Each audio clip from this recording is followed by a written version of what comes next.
What's up, YouTube? Do you know even if you need knee replacement, everyone's a little different, you can still squat? And I'll tell you why. We had a woman come here a couple years ago. She needed knee replacement. But as we know, if you're going into surgery, you want to go into surgery healthy. So we trained her for like 6 months before her knee replacement, squatting like I'm about to do.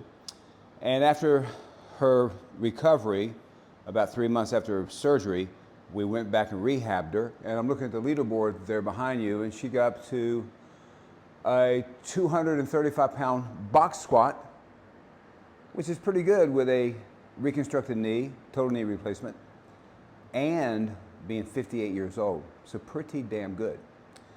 This is a very confrontational squat session for me today. I am in line for knee replacements. Not today. Could have been 5 years ago when I started asking for it. And we kept putting it off because I was too young. And I've managed it through exercise and squatting. And when I do this workout today, you'll see it because I'm going to talk you through it while I do these 4 reps. This isn't heavyweight. I mean, in my prime, I could do 315 for 20, right? And probably mid 400s for squatting 30 years ago. I've been doing this a long time. This weight is less than 300, about 260 pounds. And it's not heavy, but it hurts. And it hurts my knee. And it's funny, some days I squat and I feel great.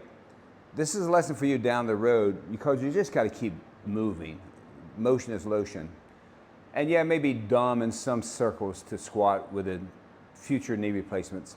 And I've never injured myself in the gym, but I tore meniscus running, I tore meniscus doing other things. So that led to arthritis, that led to just jacked up knees somewhat, right? So this is confronting to show you a weakness, which is my knees. Otherwise, at 65 and a half years old, I feel amazing. If I had healthy knees, I think I'm 30. So knees do give me some problems. Do you have any issues? Leave me a comment where your issues are. I have people in here all day. We trained 50 people a week, and everyone comes in with something: an elbow, a wrist, a shoulder, a knee, a back, a hamstring, something. And we work around all those because you got to keep working. That's the moral of this story. So I'm going to try this. And again, in line for knee replacement, trying to put off as long as I can. And even though, I can't squat 450, 500 pounds any longer, not long ago, 3 months ago, I got 350. So my knee's really jacked up today. But I've come in here with painful knees quite often. And can I tell you what? Sometimes I limp in and I walk out feeling much better. And that may be the case now. So I'm going to do this set. I'm going to talk you through my trepidations and what the problem is with this. I'm using this bent buffalo bar because I really like it. It sits on your shoulders nicely. This box I'm sitting on, if you can see, I don't know if I have set my camera up, I'm right at parallel. And you see my knee angle? It's about 90 degrees. That's as deep on both of these knees as I can squat. If I went below that, that starts to hurt. Ouch, that hurts there. So I have to stop right here. So that's the reason I set up the box squat. So if you have a knee issue and you have a range intolerance, like you can squat at a certain range, no pain, you go a half inch past that, you're in pain, right?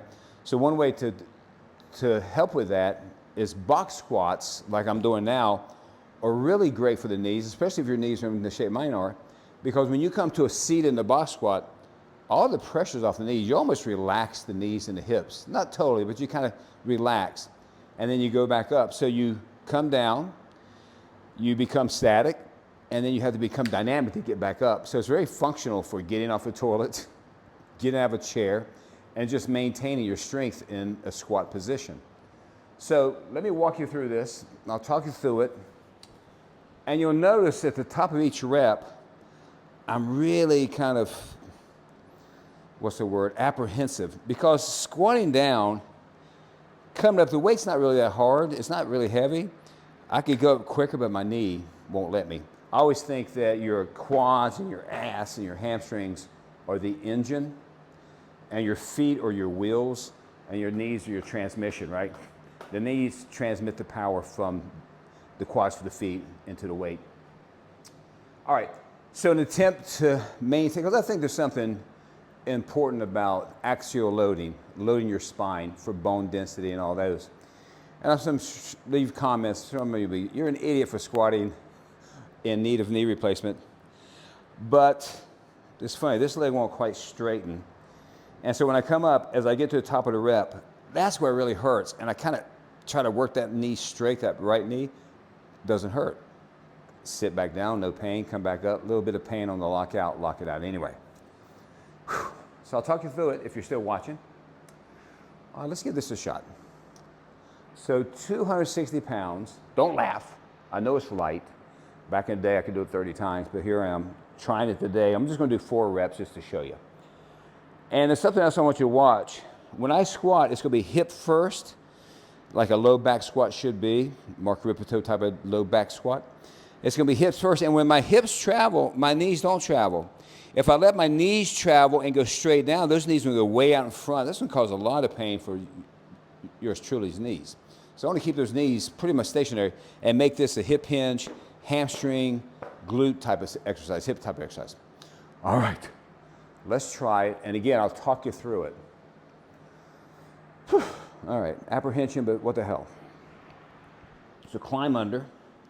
So I think in the terms of bar placement, then I get my feet under me so I'm a cylinder. Big breath, brace, and press out of the rack. All right. Here's where it gets a little fragile for me. I'm afraid like a knee's going to buckle or something, but it doesn't. It always is in the back of my mind. End up in one of those gym videos where the guy collapses. All right, bear with me. Big breath and brace.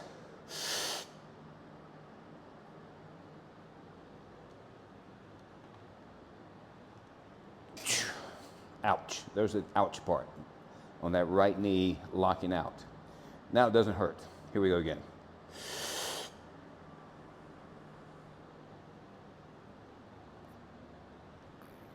No pain, and then lock out, ouch, knee pain.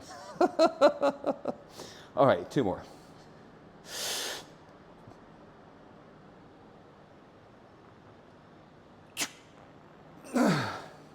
Ouch. That's the redundancy. Ouch, 1 more.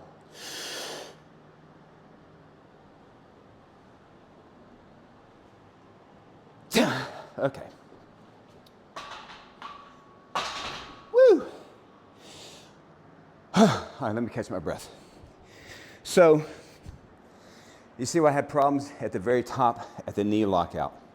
I still maintain my quads somewhat. And I look forward to coming back, right? We'll have the knee surgery, hopefully this winter maybe. I'll walk you guys through it if it happens. And then, after rehab, starting to come back, and the lady I trained to a 235-pound box squat with a replaced knee gives me a lot of hope for it. Knee's a little more fragile than hip replacements. Anyway, if it wasn't for the damn knee, I swear I'd be what I used to be. But we gotta deal with what we gotta deal with, right? You know, like I'm gonna deadlift after this. That was my last set, that was my 4th set. I want to do some deadlifts. Strange enough, the deadlifts are strong. I'm still close to 500 on deadlifts because they don't hurt, because the knee's not quite, well, I take that back. It may hurt at the lockout today, we'll find out. But typically it doesn't hurt because there's not as much knee bend in a deadlift as there's a squat.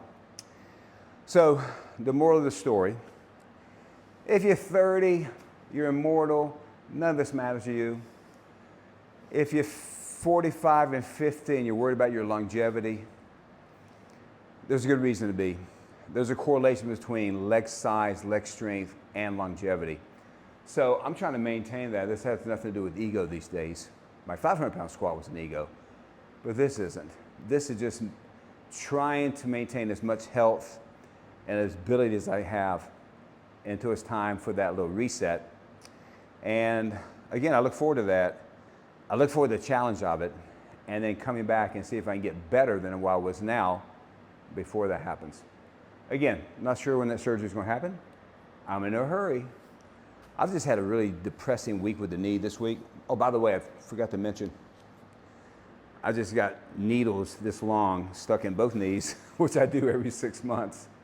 And that helps a little bit. So maybe this week has been a tough week for me, pain-wise. So let's see what happens. Maybe next week I'll go, man, my knees feel great. And that's kind of the way it's been for the last, I guess, 10 years. The last time I remember my knees feeling really good, I was 50, and I was doing sprints. Felt amazing. And then one day I pulled up lane with a torn meniscus and whoosh, downhill from there, fighting every step of the way, as you should. So subscribe, leave me a comment, ask me a question. Tell me your injuries, and maybe I can tell you a way to work around those injuries, because we do it every day. All right, I'll see you next time.